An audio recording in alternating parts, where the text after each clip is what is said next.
Fulton County District Attorney Cara Convery is unethical and a danger to the community. There is undeniable evidence against her of lying, falsifying documents, and committing perjury. In this video we will be breaking down exactly what we mean. Thanks for watching and let's go. So it all starts with this Fulton County case. Case number 16 SC 146721, the state of Georgia vs. Michael Dawson, Jamal Guinness, and Dontravius Mahone. This was a highly publicized case. Let me jog your memory. Thought they had committed the perfect murder, but tonight 3 men are in jail because they left one unusual piece of evidence behind. Ryan Kruger joins us with the story. And Ryan, this case baffled investigators for a couple of months. What changed in all of this? All right, so Jeff, investigators say that the killers disguised themselves as utility workers whenever they busted into an Alpharetta man's house and killed him 2 years ago. That disguise had actually worked. Neighbors, they didn't suspect a thing, but there was something a little odd left at the crime scene. The brutal murder shocked the upscale community in Alpharetta. 21-year-old Kadarius Medlock is killed in April of 2016. Police don't have any suspects or motive. Could it be a burglary? Yes. Could it be involved with drugs and guns? Who knows? Now that I have your attention, let's get to the misconduct. These are the 3 men that were found guilty of these crimes. We're going to focus on Michael Dawson. On September 21, 2017, Mr. Dawson and his attorney Robert Kenner had a motion to suppress his arrest. Transcripts of this hearing held on the 21st reveal a lot of key facts about the case, such as Page 22, a witness named Gabriela Arieza said she seen a white woman around the house, a white female, middle age. She said she was in a bathrobe standing at the entryway of the house. Page 24, witness describes seeing a white male by the house as well in a white shirt, who looked to be speaking to someone at the house in question. And on page 26, another witness says he sees a black male standing in the driveway of the victim's home looking at the house. He indicated this black male is wearing a traffic vest and holding up a traffic cone. He states that the man looked like he was in his early 20s. Mind you, Mr. Dawson is 31 at the time. There are many other inconsistent facts that are revealed in this hearing, such as there was another set of suspects, 2 black males in their 20s and a middle-aged white woman. The facts also showed that phones attributed to Dawson and Jamal never once pinged on phone towers by the crime scene. And the phone attributed to Dawson was actually a prepaid phone, and the detective could not say for sure who was in possession of said phone on the day of the murder.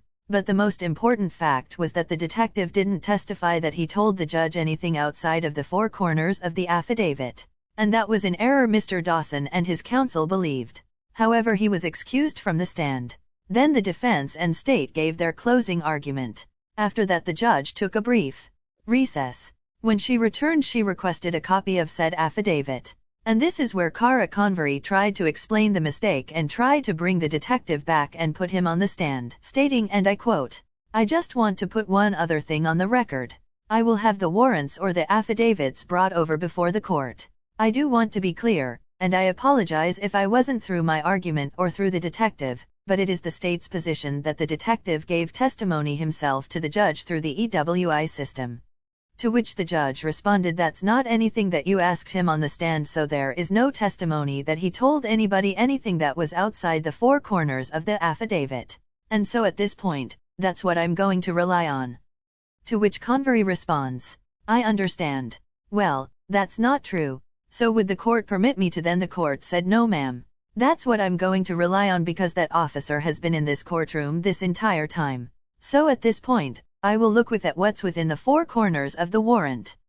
After repeated failed attempts to bring the detective back to the stand, Cara turned over Mr. Dawson's affidavit shown here. The judge immediately told her this would not suffice. To which Cara lied to the court, stating she didn't have enough time to prep for hearing since the defense had amended the motion 2 days prior. Due to this fact alone, the judge granted the state 6 days to produce the affidavit that was presented to the issuing judge.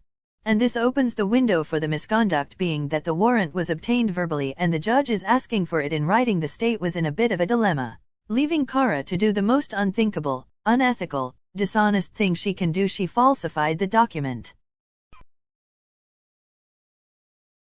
That's right, the affidavit you are looking at is not real, it is 100% fake, and on September 27, 2017 Cara Convery didn't show she sent to Charles Bailey to introduce the fraudulent document where probable cause was found based solely on this fake affidavit, even though it itself is a bare-bones affidavit.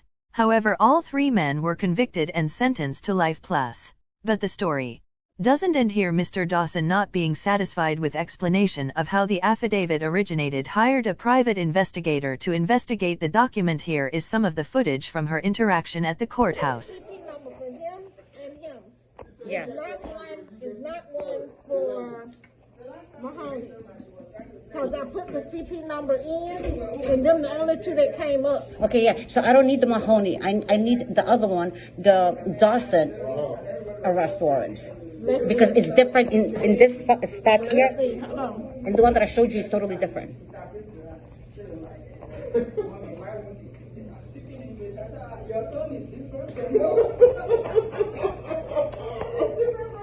Bless our heart. Okay, so you see?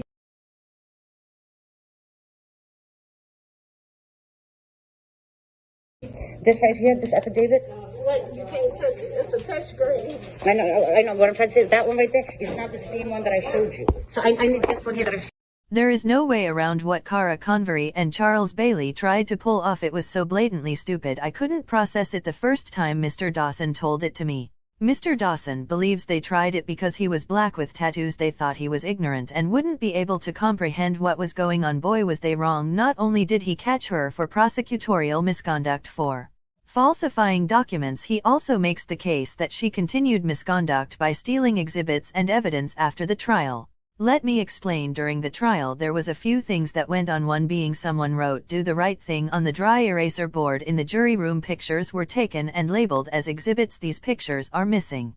Number 2, the fraudulent document that was entered on the 27th is also missing, along with a number of other exhibits. And can you guess who was the last person to be in possession of all of this? That's right, you guessed it, Cara Convery. The sad thing is Cara Convery and Charles Bailey have since elevated into bigger positions solely off the merits of Mr. Dawson's case. Cara actually being hand-picked by Attorney General Chris Carr to be head of the gang unit over the entire Georgia, so obviously we strongly feel she is probably the biggest danger one could possibly be to the community because her jurisdiction is actually the state. Mr. Dawson believes all black and brown males and females are at risk, and I tend to agree with that sentiment. Cara Convery had no regards for human life or justice, only winning cases to better her career, and she has definitely showed she will do anything for a conviction. Another thing Mr. Dawson pointed out to me was the fact that she didn't act alone but with accomplice Charles Bailey. Together they committed multiple felonies such as false statements and writing, perjury, and O.CGA 1610-20.1 knowingly file or enter a fictitious document. 3 felonies in Atlanta, home of the RICO. And this just so happens to fits the qualifications for a RICO. Racketeering is a type of organized crime in which the persons set up a coercive, fraudulent, extortionary, or otherwise illegal, coordinated scheme or operation, a racket, to repeatedly or consistently collect a profit. I wonder, would District Attorney Fannie Willis stand on penalizing criminal corporations, or is that just for the blacks? This will just go to show how crooked Fulton County truly is. They only want to cage the blacks, not do what's right. If not so, how could they be so quick to hit these black males with the RICO but not their own? YSL is not bigger than Fulton County. YFN Lucci is not more dangerous than Cara Convery or Charles Bailey for that matter. Make it make sense. Please like, share and subscribe. It's going to take us to make this right.